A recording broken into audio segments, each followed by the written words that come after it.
Hello students, हमने last class में resistances का सीरीज़ कॉम्बिनेशन देखा था कि जब हम रेजिस्टेंसेस को सीरीज़ में कंबाइन करते हैं तो उनके total net effective resistance base का क्या फ़र्क पड़ता है।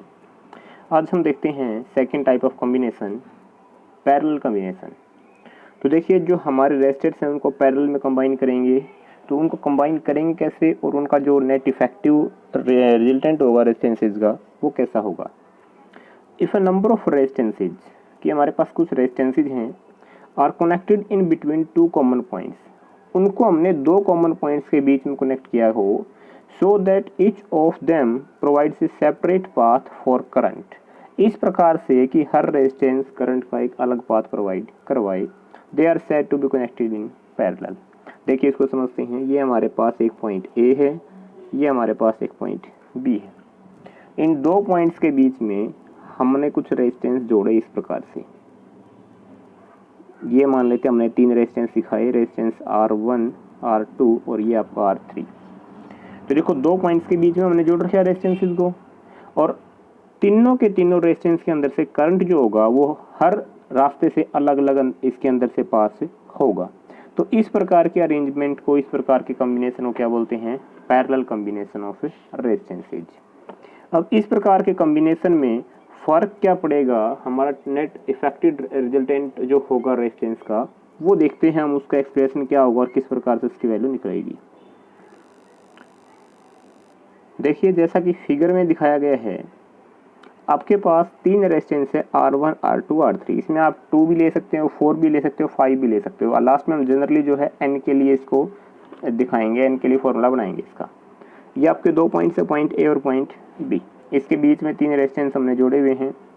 इन दोनों पॉइंट्स को हमने एक पोटेंशियल डिफरेंस V के बैटरी से कनेक्ट किया। ये पॉजिटिव टर्मिनल, ये नेगेटिव।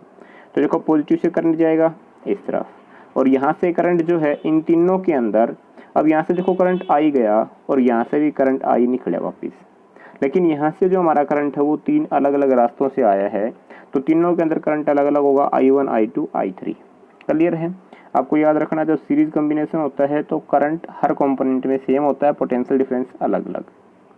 लेकिन जब पैरेलल कॉम्बिनेशन होता है तो करंट हर कंपोनेंट के अंदर अलग अलग और पोटेंशियल डिफरेंस जो होगा वो सेम होगा। तो कि इनके जो एंड पॉइंट हैं वो तो दोनों सेम पॉइंट से जुड़े हुए हैं, ये दोनों आपके सेम बैटरी से जुड़े हुए हैं, तो पोटेंशियल डिफरेंस क्या रहता है इस केस में? सेम। तो देखो, इसकी वर्डिंग आप कैसे लिखोगे। सबसे पहले बताओगे कि let we have three resistances R1, R2 and R3 connected in parallel between points A and B. Let V be the potential difference applied across the combination. कि इस कॉम्बिनेशन में हमने पोटेंशियल डिफरेंस V अप्लाई किया। अब इसके बाद तीनों में से अलग अलग करंट जाएगा रेजिस्टेंस में से। ये मानेंगे let I1, I2, I3 be the current through the resistances R1, R2 and R3। तो जो सर्किट के अंदर जो टोटल करंट है हमारा वो कितना था? I। क्या इस I को हम I1 plus I2 plus I3 ये लिख सकते हैं? बिल्कुल लिख सकते हैं, क्योंकि ये तीन ही कंपोनेंट है, इनके अंदर से करंट गया है, टोटल ये वाला है। क्लियर है?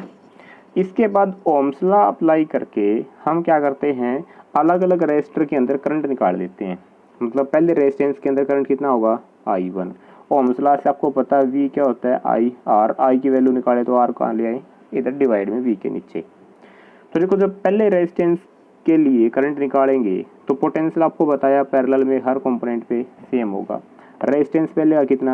R1। दूसरे में क्या होगा? यहाँ पे 1 की जगह 2 आ जाएगा, तीसरे में 1 की जगह 3 आ जाएगा। क्लियर है? अब जो ये हमारी इक्वेशन थी I equal to I1 plus I2 plus I3, इसमें ये I1, I2, I3 की वैल्यू हम पुट कर देंगे। तो ये वैल्यू पुट करने के बाद इससे पहले हम टोटल सर्किट के लिए करंट निकाल देते हैं कि हमारा जो टोटल पैरेलल कॉम्बिनेशन है, RP आपका जो है पैरेलल का नेट इफेक्टिव रिजल्टेंट रेजिस्टेंस है।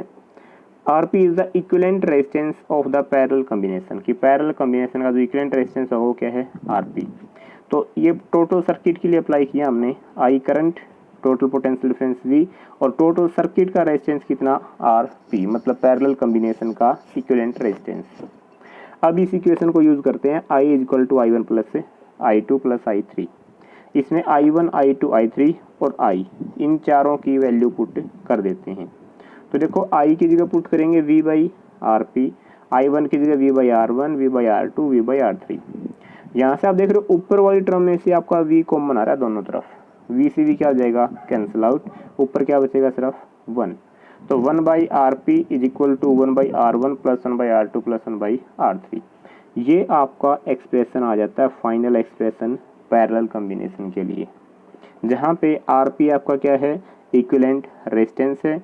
और अगर हम ये तो 3 रेजिस्टेंस है, अगर हम n रेजिस्टेंस की बात करें तो इसको क्या कर दो n के लिए दिखा सकते हैं हम, प्लस प्लस करके डॉट डॉट लास्ट rn की टर्म और ऐड कर दो। सीरीज वाले केस में हमने देखा था कि जो नेट इक्विवेलेंट रेजिस्टेंस आता था वो इंडिविजुअल रेजिस्टेंस के सम के इक्वल आता था, इस प्रकार से आगे चलता जाता था। लेकिन पैरेलल वाले केस में हमने देखा कि जो नेट रिजल्टेंट रेजिस्टेंस आया है वो है तो सम के इक्वल, लेकिन किसका सम, जो इक्विवेलेंट रेजिस्टेंसेज है उनके रेसिप्रोकल का सम, रेसिप्रोकल का मतलब उल्टा। तो इसी की हम वर्डिंग बना देंगे।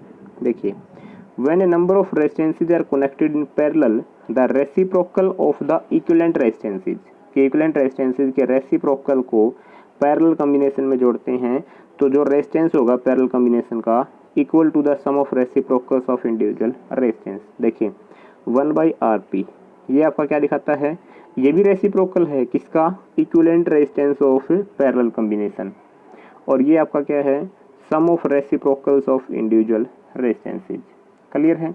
जैसे मान लो हम इसको यहाँ 3 के केस को देखें, अगर आपको यहाँ से rp की वैल्यू निकालनी हो तो ये आपकी किसके इक्वल हो जाएगी, r1 plus r2 plus r3 divided by r1 r2 r3। इसका इधर एलसीएम ले लो और फिर क्रॉस मल्टीप्लाई करवा दो। क्लियर है। तो ये यहाँ से rp की वैल्यू निकलेगी। आपको इसको जो है इतना यहीं तक का ड्राइव करना है, फिर इसको यहाँ n की टर्म में बता दोगे, और ये बताने के बाद ये आप इसकी वर्डिंग लिखोगे कि इसका एक्सप्रेशन से हमें क्या पता चलता है। क्लियर है। इसके बाद हम देख लेते हैं जो जो हमने इसके अंदर टर्म्स यूज किए उसके हमने लॉ बना दिए कि पैरेलल कॉम्बिनेशन में क्या क्या लॉ आपका लागू होगा। जैसे आपने सीरीज वाले में देखा था उसी प्रकार से वही बातें देखो। Potential drop across each resistor is same, प्रत्येक रेजिस्टेंस पे जो पोटेंशियल ड्रॉप होगा वो सेम होगा। सीरीज में हमने क्या देखा था, करंट सेम होता था। सेकंड जो है total current is equal to sum of current through the individual resistances, ये अलग अलग जो रेजिस्टेंस है उनके अंदर से जो करंट है उसके सम के इक्वल होगा। इसी प्रकार से पिछले वाले में सीरीज में क्या था, पोटेंशियल का सम इक्वल होता था। नेक्स्ट आपका है individual currents are inversely proportional to the individual resistances, कि जो आई है वो इनवर्सली प्रोपोर्शनल है आर के। पिछले में क्या देखा था हमने, वी का रिलेशन देखा था। नेक्स्ट पॉइंट जो आपका है reciprocals of equivalent resistances is equal to sum of the reciprocal of individual resistances, जो अभी लास्ट बात हमने लिखी है वही यहाँ पे बताई गई है। और लास्ट जो इंपॉर्टेंट पॉइंट इसका है equivalent resistance is less than the smallest individual resistance, कि जो इक्विवेलेंट रेजिस्टेंस RP आया है वो आपका छोटा होगा किसी भी इंडिविजुअल रेजिस्टेंस से, चाहे वो R1 R2 R3 कोई भी हो। और सीरीज वाले में हमने क्या देखा था, बड़े से बड़ा जो रेजिस्टेंस होता था इंडिविजुअल उससे भी इसकी वैल्यू बड़ी आती थी। जैसे हम मान लेते हैं, देखो इसका एग्जांपल लेते हैं, आपके पास ये रेजिस्टेंस है 2 ओम 4 ओम 6 ओम 8 ओम, इनको आपने पैरेलल में जोड़ा, पैरेलल में जोड़ोगे देखो ये निकालोगे 1/rp, इसको सोल्व करोगे 1/2 प्लस 1/4 प्लस 1/6 प्लस 1/8। अब देखो इन चारों में सबसे छोटा कौन था, 2 था। जब इसकी वैल्यू को सोल्व करके आप RP की वैल्यू निकालोगे ना, वो आप देखोगे वो 2 से भी छोटी आएगी। क्लियर है कि ये बात इसने बताई कि इक्विवेलेंट रेजिस्टेंस जो है वो स्मॉलेस्ट इक्विवेलेंट रेजिस्टेंस से भी छोटा होगा। तो ये था आपका पैरेलल कॉम्बिनेशन के बारे में कंप्लीट टॉपिक। नेक्स्ट आगे जो है वो हम करेंगे नेक्स्ट क्लास में। Thank you.